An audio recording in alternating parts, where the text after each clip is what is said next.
No livro de Atos, capítulo 18 e versículo 5, lemos o seguinte: Quando Silas e Timóteo desceram da Macedónia, foi Paulo impulsionado pela palavra, testificando aos judeus que Jesus era o Cristo.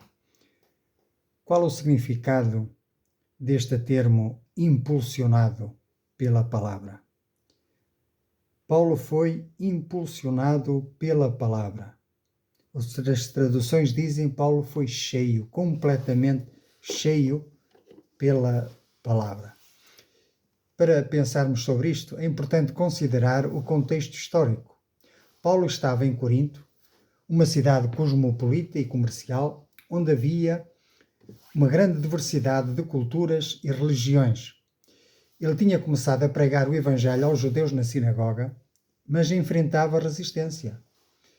Entretanto, a chegada de Silas e Timóteo, seus companheiros de ministério, trouxe um encorajamento e um reforço à sua missão. Portanto, a expressão entregue à palavra ou cheio da palavra, impulsionado pela palavra, indica que Paulo estava completamente focado e comprometido com a mensagem do Evangelho. O termo palavra em grego, logos, refere-se à mensagem de Cristo que Paulo estava proclamando. Esse impulso, essa entrega à palavra, sugere uma profunda convicção e um impulso espiritual vindo de dentro, que o motivava a continuar o seu trabalho, mesmo diante da oposição e de circunstâncias terríveis.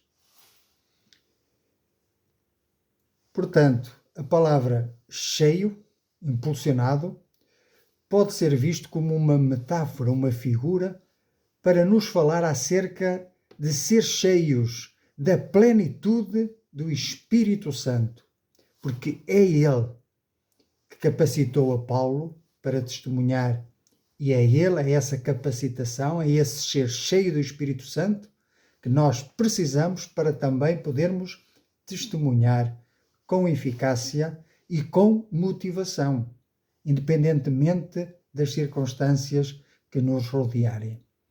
Em Efésios 5,18, nós somos instruídos a encher-nos do Espírito Santo, o que implica que a eficácia do ministério de Paulo estava ligada à sua dependência do Espírito Santo. Portanto, o operar, a eficácia vem de Deus, não vem de nós, para que não nos gloriemos. Nós somos apenas instrumentos nas mãos de Deus. E quanto mais vazios estivermos de nós mesmos, mais cheios estaremos da sua palavra. Portanto, a palavra testificar, dar testemunho de Cristo, significa atestar. Implica que Paulo não apenas falava sobre Jesus, mas ele também vivia essas verdades do Evangelho e demonstrava essas verdades pela sua vida, pelo modo como vivia. Ele certamente poderia dizer que trazia no corpo as marcas do Evangelho, não é? As marcas da pregação. Um exemplo prático da entrega de Paulo à palavra pode ser visto na sua disposição de enfrentar perseguições e prisões por causa do Evangelho. E ele nos fala isso na segunda carta aos Coríntios, no capítulo 11, versículos 23 a 27, onde ele diz assim: são ministros de Cristo, falo como fora de mim, eu ainda mais.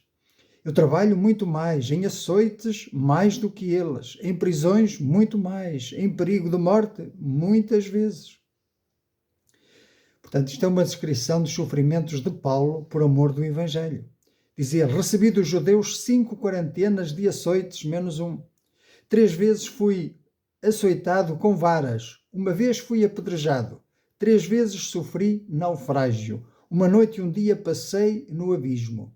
Em viagens muitas vezes, em perigos de rios, em perigos de salteadores, em perigos dos da minha nação, em perigos dos gentios, em perigos na cidade, em perigos no deserto, em perigos no mar, em perigos entre os falsos irmãos, em trabalhos e fadiga, em vigílias muitas vezes, em fome e sede, em jejum muitas vezes, em frio e nudez.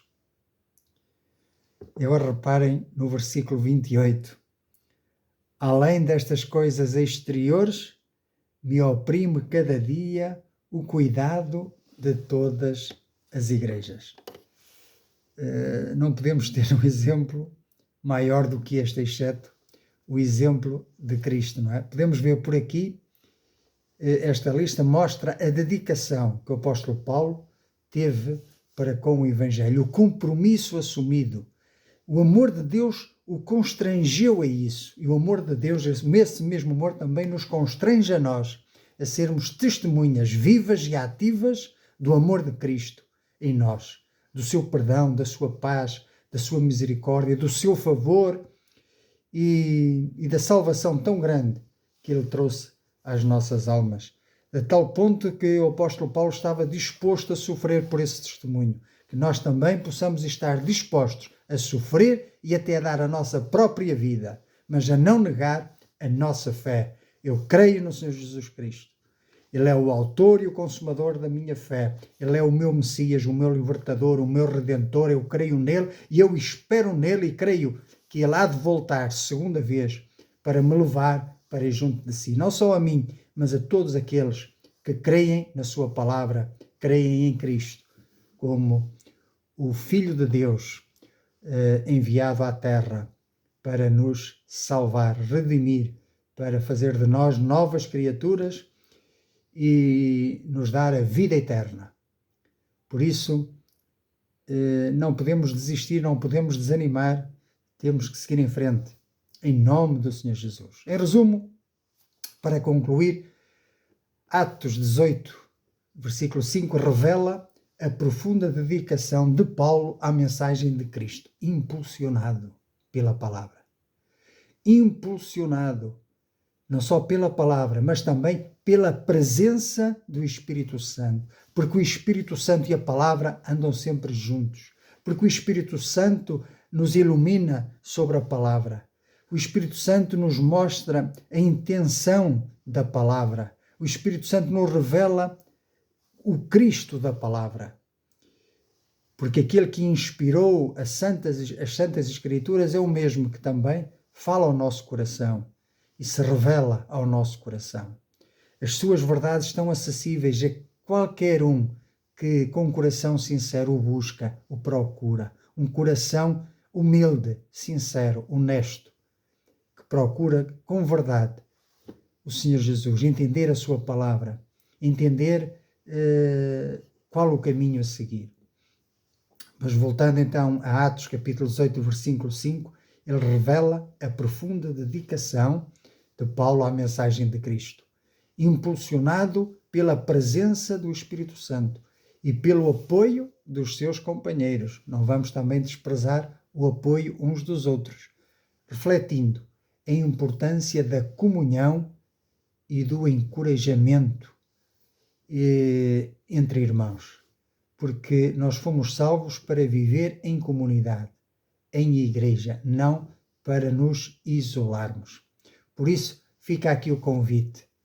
Aceita esta mensagem maravilhosa, crê no Senhor Jesus Cristo e congrega-te com outros que têm a mesma fé para adorar, para louvar e para agradecer aquilo que o Senhor fez por nós. Que o Senhor te abençoe.